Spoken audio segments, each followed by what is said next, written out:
Good morning, good afternoon, or good evening everybody. Welcome back to my YouTube channel and to another episode of the Sydney Railroad build. If you're watching last week, you will have seen me frame the main staging yard and turn the corner. This week I will install the bus wires for that staging yard and also build about the next 4 frames. Quite a lot of progress in a relatively short time.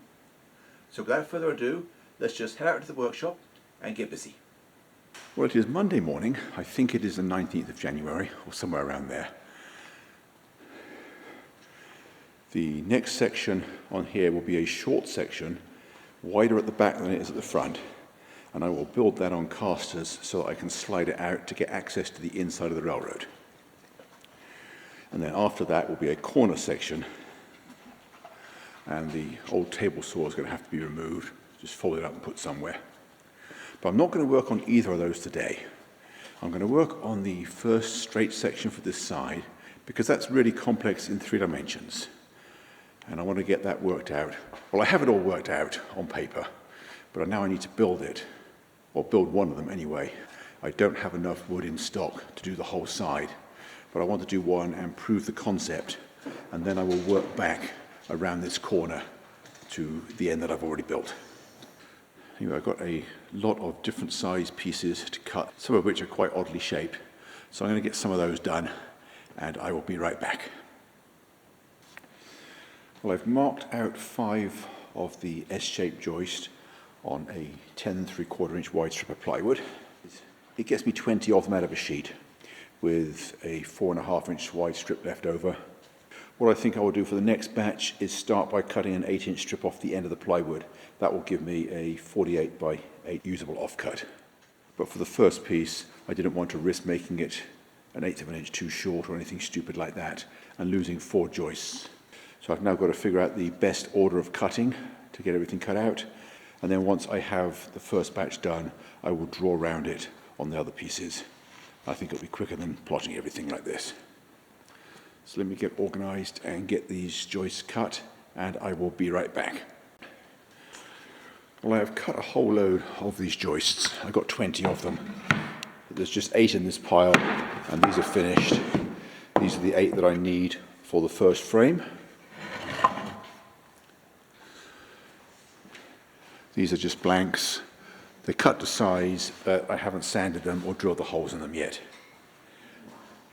Apart from the top one, of course, that is my master that I drew round to make all the others. The last 4, or the bottom 4, still have the back corner attached.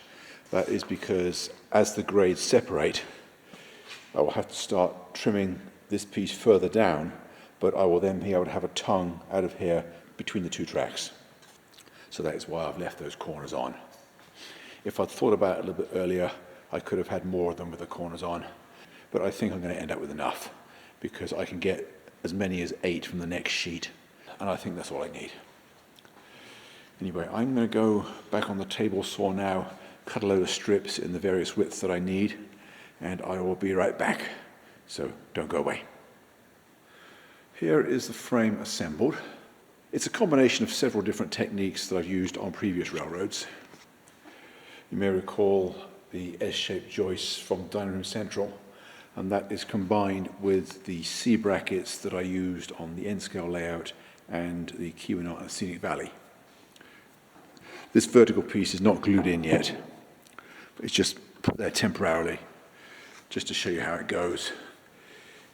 There'll be 1 at each end and a double one in the middle.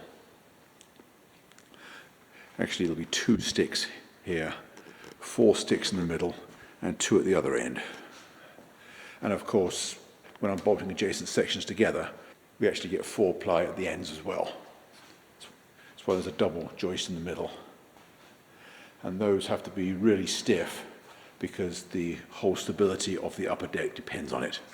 And then there will be a beam across the top, as I've showed you how to do in previous railroads. Anyway, it's after 1 o'clock, so I'm just going to go inside, get some lunch now, and then when I come out, I will position it in the room. Well, there is that section on its legs and positioned accurately in the room.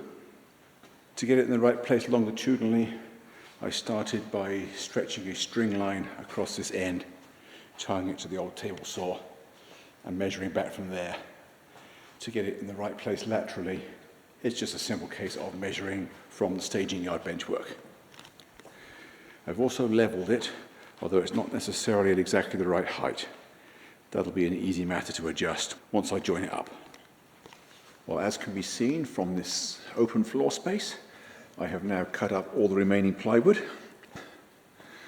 There are 2 sections in the far end of the staging yard which have the tops cut, although not installed yet. I'm going to pull the bus wires through first because it'll be easier without the tops in place. And I've got 2 sheets worth of 3/4 inch thick strips here. And that should be enough to get that corner framed in between the stuff I worked on yesterday and the piece I built this morning. I have ordered a bunch more plywood, and that will arrive in a week or 2. I've got plenty to get on with before then. I'm going to go in now. It's still early, but I have lots of work to do inside today. But I'll be back out again tomorrow morning, so I'll see you then. Don't go away. This morning I have pulled some of the bus wires through. I've also hooked up the first end connectors for the eastbound yard, which is the front 8 tracks. But that's about all I can do before installing the tops. All the same colours are duplicated in the rear yard, so unless I'm going to cut the wires off, just guess how long they need to be, then I need to finish 1 yard first. Otherwise I can end up wasting several feet of wire. It's no big. Well, I've now finished the bus wires for the eastbound yard. That's the front 8 tracks, all the way to the end. These temporary sticks across here are just holding the terminal blocks on the sections that I don't have tops for yet. These 2 sheets of plywood are permanently installed, but that's all that I have left. I'm going to go in and get some lunch, and then I will do the other side this afternoon. So don't go away, I'll be right back. Well, I now have all the bus wires for the central portion of the staging yard. So that is 15 for the individual tracks and 2 for the commons. There's a separate common for each of the 2 yards because there are different power districts. Initially, I had all the terminal blocks at the front, and I was going to be routing all the wires that way, figuring that when I reassemble it in the client's basement, I could do it from the aisle. But it was difficult to reach in there, so I decided it was better to move the rear yard terminal blocks to the back, and I'll do it from the creeper under the railroad. All these legs at the back, these last 2 rows, will be out of the way when I rebuild it, so it won't be too troublesome to reach. Just a bit claustrophobic in there, that's all. Anyway, I'm not quite sure what I'm going to continue with next. It's about 4 o'clock in the afternoon. It's too early to go in, but I don't really know what to start. I might just work on something completely different. I have some more storage racks I want to build for my workshop, so I might just do that. So I will clock off from the customer's time card and back onto my own. And I'll see you again tomorrow. Don't go away. My job for the day is to start closing this gap between the end of framing at this side and the one that I positioned a couple of days ago.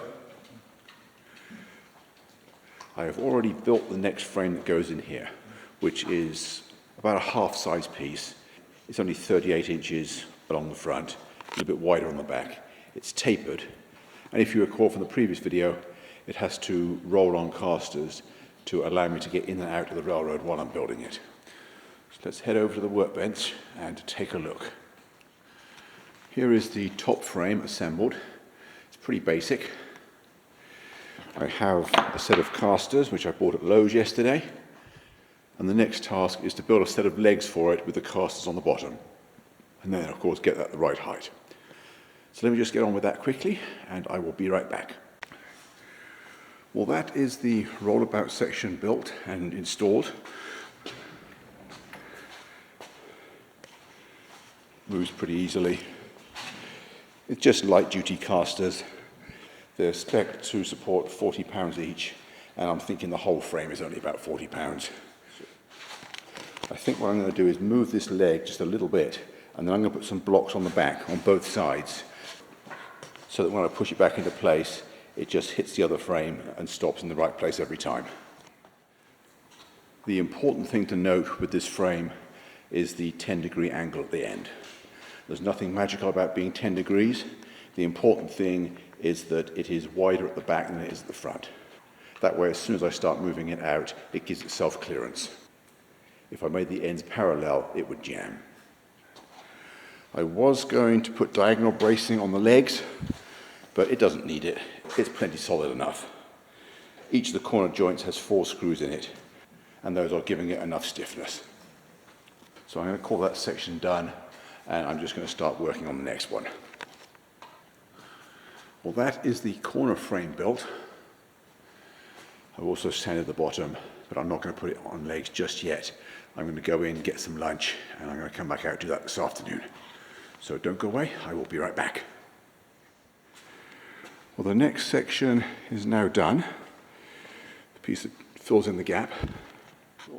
When I positioned that piece at the end, I mentioned that it was in the right place in the room, but not necessarily the right height. Well, it turns out that it was exactly the right height. Anyway, these sections are all now positioned and leveled. I haven't bolted them together yet. That's the next thing I'm going to do. Just go drill the holes, put the bolts in. And that's about all I can do at the moment, because I am out of wood.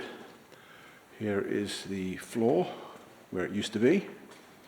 And the only wood I have left are a few strips down there at the other end of the staging yard. Not enough to build the next frame. But not to worry, I do have plenty more on order, and it will be here in a couple of days.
Well, that's all for this week. Hope you enjoyed the show, found it useful or interesting, or both. Next week I plan on giving this project a rest, and I have another layout design video scheduled for then. And I hope to see you back here for that. So in the meantime, thanks for watching, and bye for now.